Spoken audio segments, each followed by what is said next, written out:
Bonjour à tous, aujourd'hui je vais vous montrer ce que vous ne faites pas et que pourtant vous devriez absolument faire quand il s'agit de traiter votre drum bus, qu'on appelle aussi bus batterie ou groupe batterie. Plus précisément, je vais vous montrer 4 à 5 ajustements clés que vous pouvez répliquer vous-même dans votre section de mix pour avoir des drums plus puissantes, plus cohérente, c'est-à-dire plus engluée, tout en gérant le headroom et avoir de la marge pour sonner plus fort, sans pour autant tout simplement ruiner la dynamique, tout en préservant les transitoires.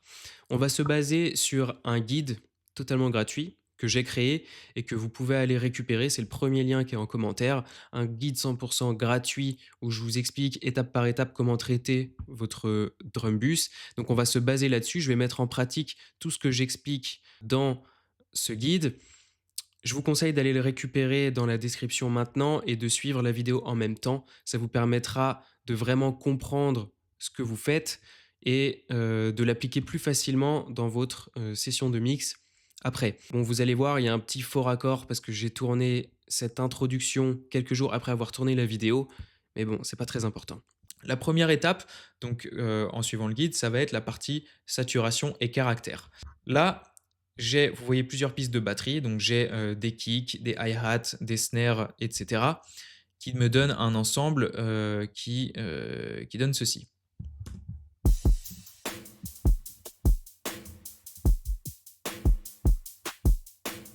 Donc on est sur des drums plutôt trap, pop, et vous allez voir, là, si j'active tous les effets dont on va parler dans cette vidéo, voilà ce que ça donne après.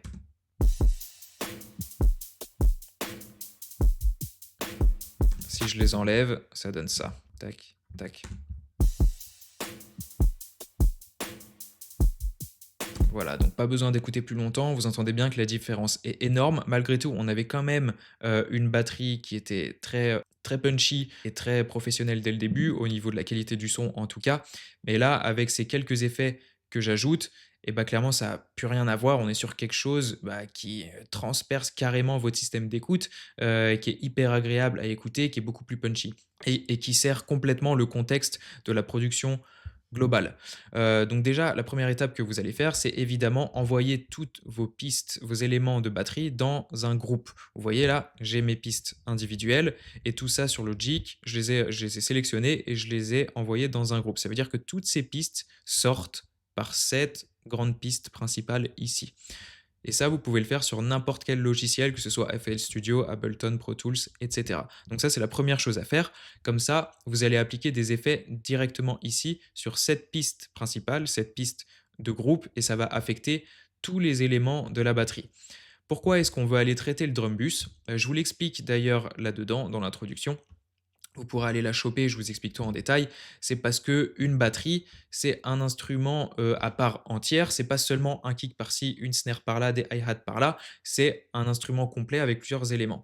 Et si vous n'allez pas traiter ce drum bus, eh ben, vous allez perdre cette impression d'instrument solide, puissant, cohérent, intégré pleinement dans la production, qui apporte les détails et toute la valeur qu'il faut dans la production. Donc c'est important de faire ces réglages de drum bus. Le premier réglage qu'on va faire, ça va être par rapport au caractère et à la saturation. Le but, ça va aller d'apporter donc, comme c'est écrit, du caractère et de la saturation. Pourquoi? Pour ajouter déjà un peu de punch à votre batterie. Ça va aussi avoir comme effet secondaire d'ajouter un petit peu de glu à la batterie, c'est-à-dire d'engluer un petit peu plus tous les éléments ensemble pour en faire quelque chose de plus solide, de plus cohérent. D'accord? Et le troisième élément, c'est que ça va ajouter un vrai caractère à votre batterie. Un caractère qui va vraiment faire passer votre batterie dans une autre dimension, dans quelque chose qui va être plus agréable pour l'oreille, plus professionnel, plus intéressant au niveau du son. Le premier caractère, enfin plutôt le premier plugin que je vais ajouter, c'est celui-ci. Le noir là, qui s'appelle Virtual Channel de Slate Digital. Vous avez des plugins similaires chez Waves et chez d'autres fabricants de plugins. C'est un plugin qui permet d'émuler de véritables tranches de consoles analogiques. Quand vous allez dans des studios professionnels, vous savez, vous avez des grandes consoles avec plein de tranches, plein de boutons. Ça, ce sont des consoles de mixage analogique. Et ce que fait ce plugin, c'est qu'il va émuler, il va simuler le caractère qu'ont ces consoles-là. Pourquoi est-ce que ces consoles ont un caractère? C'est parce qu'à l'intérieur, vous avez plein, d'électronique et toute cette électronique modifie le son, transforme un petit peu le son, va le colorer, va lui donner un certain caractère de par leur nature, voilà, c'est comme ça et ce caractère-là est très, très recherché en mixage. Ça permet vraiment de donner une certaine dimension, une certaine vie à vos sons et donc c'est ce que fait ce plugin. C'est subtil, mais il va apporter cette première coloration, cette première touche de caractère et vous allez voir que ça change quelque chose, notamment au niveau du kick. Là, je désactive et ensuite je vais vous l'activer. Donc là, on est 100 et là, je vous le mets. Je le retire. Vous voyez? Essayez de bien vous concentrer sur le kick. Vous avez l'impression qu'il remonte plus, qu'il est un peu plus en avant. Et d'ailleurs, ça fait remonter un petit peu les détails des éléments de la batterie. On a l'impression d'avoir une batterie déjà un petit peu plus engluée, avec, avec les éléments qui sont plus englués les uns les autres. Et on a aussi également l'impression que la batterie est un petit peu plus fine, malgré tout. Donc, essayez de bien vous concentrer, notamment sur le kick, pour entendre ce détail. Donc ça, déjà, ça fait une première différence notable. Ensuite, au niveau de la deuxième étape de saturation, moi j'aime bien faire 2 étapes. C'est cette première étape-là pour émuler le caractère des consoles. Et la deuxième, c'est d'ajouter une saturation de tape, c'est-à-dire de ça. Ces machines-là, vous les avez sûrement déjà vues quelque part, que ce soit au niveau des plugins ou que ce soit du hardware, des vrais qui est en studio. Ce sont sur ces machines-là qu'on enregistrait il y a des dizaines et des dizaines d'années. Bon, maintenant, on fait tout ça sur ordinateur, sur Pro Tools ou n'importe quel logiciel. Avant, on enregistrait sur des tape machines, comme ça. Et ça donne un caractère tout particulier au son qui passe dedans. Pourquoi? Parce que vous avez des bandes. Je ne vais pas vous expliquer en détail comment ça fonctionne, mais ça ajoute un certain caractère au son, ça ajoute une chaleur au son, ça va saturer un peu le son si vous forcez un petit peu les réglages, et ça peut aussi générer une légère compression qui peut être très très agréable. Et vous allez voir, là j'ai un peu forcé sur les réglages parce que je trouvais que ça servait hyper bien cette production, et la différence est énorme. D'ailleurs, vous voyez, j'ai mis à cette étape-là, après la compression que je vous montrerai juste après. Pourquoi? Bah, c'est pour les besoins de la vidéo. Là, on est à l'étape caractère et saturation, donc je vous montre ce plugin de saturation maintenant. Donc voilà ce que ça donne avant, après.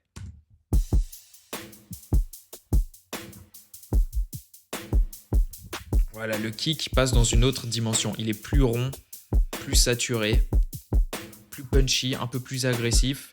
Ça fait aussi quelque chose sur les snares. Là, je l'enlève. On perd aussi un petit peu de caractère, un petit peu de grain sur les hi-hats. Et ça donne aussi plus de glu à l'ensemble. Je le remets. Vous voyez, même sur les snares, on a beaucoup plus de médium. Les snares prennent beaucoup plus de volume. Sans. Et avec. Et là, très rapidement, on passe dans le rouge ici, ce qui n'est pas forcément un problème. Le rouge, ça veut dire que ça sature un petit peu, mais on est sur une émulation. Une émulation, ça veut dire quoi? Ça veut dire qu'on est sur de la saturation analogique et pas numérique. Et souvent, la saturation analogique est plus douce et plus agréable à l'oreille que la saturation numérique. Et c'est ça que j'ai voulu aller chercher avec ce plugin dans cette production-là, sur ces drums-là. Ensuite, le troisième outil qu'on va utiliser, c'est un compresseur. Le compresseur va permettre d'engluer les éléments de la batterie ensemble, donc d'avoir un ensemble plus cohérent, et ça va faire remonter un petit peu plus de détails et ça va affiner un petit peu la batterie. L'affiner, ça veut dire qu'elle va être un peu plus clean et un petit peu plus punchy. Tout simplement. Pour les réglages du compresseur, j'ai déjà fait une vidéo entière où je vous explique comment engluer la batterie avec un compresseur. Je vous mets justement le lien, cette vidéo dans une fiche là, dans un des coins de l'écran. Je vous conseille d'aller la regarder, comme ça vous saurez comment compresser votre batterie. Et voilà ce que ça donne avant, après. On est sur quelque chose d'assez subtil, mais qui est quand même très efficace. Avant. Après, vous entendez, on a un petit peu plus de punch dans le kick, ça fait remonter un petit peu plus de détails au niveau des hi-hats qui sont aigus, et on a une batterie un peu plus fine et un petit peu plus punchy. Je vous l'enlève. Vous voyez, Le kick est moins en avant et les hi-hats aussi.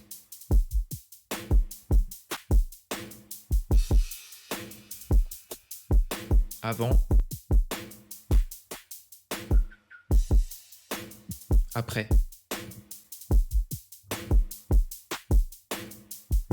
Voilà, donc vous avez quelque chose de plus englué, de plus cohérent. Et cette étape-là de compression, c'est celle-ci. On est sur la partie gestion de la dynamique. Vous voyez, c'est la vidéo justement dont je vous parlais tout à l'heure pour comprendre comment régler votre compresseur. Donc là, on est sur cette partie-là du guide. D'ailleurs, dedans, je parle aussi de transient shaping et de compression parallèle. On ne va pas en parler dans cette vidéo, mais en tout cas, sachez que c'est très détaillé et que vous pouvez aller récupérer ça dans le guide. Après la compression, l'étape qu'on va avoir, c'est la gestion du headroom, des transitoires et des transitoires. Donc on va être sur cette partie-là, gestion de l'espace et du headroom. Donc là, pareil, je vous donne des techniques dont je ne vais pas forcément parler dans cette vidéo, notamment avec l'Oxford Inflator, mais en tout cas, on va parler du clipping et du limiteur. Pourquoi est-ce que c'est intéressant d'utiliser un clipper ou un limiteur? Tout simplement parce que sur une batterie, vous avez notamment votre kick et votre snare qui vont avoir des transitoires forts, c'est-à-dire des attaques fortes. Ça veut dire quoi? Ça veut dire que ce sont ces deux éléments qui vont concentrer les plus gros pics de volume de la batterie. Sauf que votre batterie, avec la voix, c'est l'élément qui va amener le plus de pics de niveau sur votre mix global. Et donc, si vous allez contrôler dès le mixage ces pics de niveau, ça veut dire, en toute logique, que les pics de niveau de la batterie vont être moins forts, à volume égal. En fait, comme vous allez rabaisser les pics, vous allez pouvoir ensuite faire un master beaucoup plus fort parce que vous allez gagner de la marge. Je vous donne un exemple tout bête. Imaginons que votre kick tape à moins 10 dB et qu'ensuite vous mettez un clipper léger pour capturer le transitoire fort, l'attaque forte du kick, pour ramener le niveau à moins 11 dB. Ça veut dire que vous avez gagné 1 dB de marge. Et ça veut dire que ensuite, pour le mastering, vous allez pouvoir pousser votre production 1 dB plus fort, tout simplement. Donc ça, c'était un exemple très bateau, très simple, mais voilà comment ça fonctionne en gros. Et donc c'est très important d'avoir un mastering fort parce que ça vous permet d'une part d'avoir un niveau compétitif, mais aussi d'avoir un niveau compétitif sans pour autant saturer et écraser tout votre master. Parce que si vous ne gérez pas ces pics, quand vous allez faire de la compression sur votre master et que vous allez utiliser des limiteurs sur votre master, ça va complètement écraser la production à cause de ces pics qui n'ont pas été contrôlés. D'où l'intérêt de le faire maintenant pendant le mixage sur le drum bus. Donc on va utiliser un premier clipper ici. Moi j'utilise Standard Clip. Vous allez voir, la réduction de gain n'est pas énorme. C'est tout simplement tout juste ce qu'il faut, en tout cas dans le cadre de cette production, ce que j'ai décidé de faire moi. J'ai trouvé que c'était bien suffisant. Et ça va aussi, ça c'est la propriété des clippers, c'est que ça va aussi ajouter un petit quelque chose sur l'attaque. Vous allez écouter, c'est subtil, mais ça fait claquer légèrement plus le kick et la snare.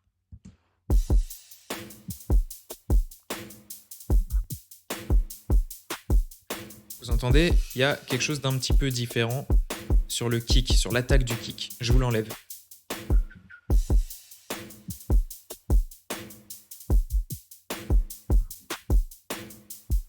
Voilà, il y a l'attaque qui est remise un petit peu en avant, alors que pourtant, le niveau pic a baissé. Vous voyez, en entrée, on était sur des pics à moins 9,8 au maximum, tandis que là, on est en sortie à moins 12. Ça veut dire quoi? Ça veut dire qu'on a récupéré plus de 2 dB de marge. Et qu'est-ce que ça veut dire concrètement? Ça veut dire qu'ensuite, après, au niveau du mastering, on va pouvoir monter le niveau de la production de 2 dB de plus. Donc on sera 2 dB plus fort. Tout simplement, c'est hyper efficace, hyper puissant. Voilà pour le clipper. Et enfin, la dernière étape, donc là je l'ai mis sur un bus, ça n'a pas d'importance. Là en gros, j'ai le signal de ce bus-là qui va entièrement dans ce bus-là. Et là, je vais utiliser un limiteur. Pourquoi est-ce que j'utilise un limiteur? Vous allez me dire, Sacha, tu as déjà utilisé un clipper pour gérer tes pics. Pourquoi utiliser un limiteur en plus? Tout simplement parce que le limiteur, si vous adoptez certains réglages, vous permet d'affiner un petit peu le signal que vous limitez. En l'occurrence, là, c'est la batterie. Je trouve que on est toujours sur une batterie un peu trop épaisse, un petit peu trop grossière. Et le limiteur va permettre d'affiner la batterie pour avoir quelque chose de plus fin, de plus agréable et aussi de plus puissant. Donc là, j'ai mes réglages. Je ne vais pas m'attarder dessus, mais vous pouvez les voir brièvement. J'ai attaque rapide, release rapide. Et ça me permet en plus de gagner encore un petit peu plus de marge au niveau du headroom. Donc voilà ce que ça donne avant et après. C'est très subtil, mais ça fait une petite différence quand même.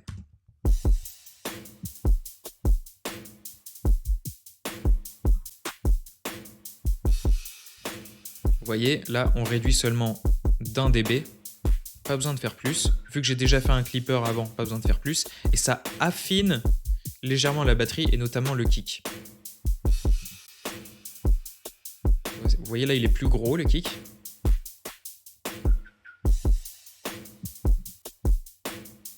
Et là, en amplitude, il est un petit peu affiné. Et c'est ça que je vais aller chercher avec le limiteur. Et ce qu'on n'oublie pas de faire dans ces réglages-là, c'est actionner ce petit bouton sur le Pro L2 qui vous permet de garder le même signal en entrée et en sortie. Vous voyez, il n'y a pas de différence de volume.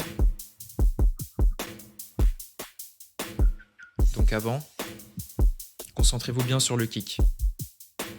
Et après. Vous voyez, il est légèrement affiné et très légèrement remis en avant. Donc ça lui redonne un petit peu de punch. Donc voilà pour ces étapes. Je vous désactive tout et je vous les remets juste après pour que vous réentendiez encore une fois la différence qui est énorme. Vous voyez, déjà dès qu'on revient là, la différence est énorme. Et pourtant, de base, on a une batterie qui sonne vachement bien, quoi. Et je vous remets tout.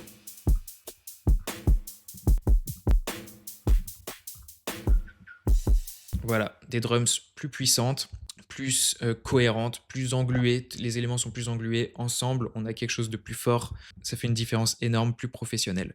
Et vous voyez, là, on agit uniquement sur le bus batterie, pas sur les éléments indépendants. Donc ça, vous pouvez le faire chez vous. Vous voyez, c'est pas bien compliqué. Vous suivez ces étapes et vous arriverez à quelque chose de cohérent avec ce que vous recherchez dans votre production et de plus puissant, de plus professionnel. Encore une fois, allez chercher le guide. N'hésitez pas à vous abonner. Des conseils comme ça, j'en publie toutes les semaines sur la chaîne YouTube. Donc abonnez-vous. Et puis, moi, je vous dis à très bientôt pour une prochaine vidéo. Ciao!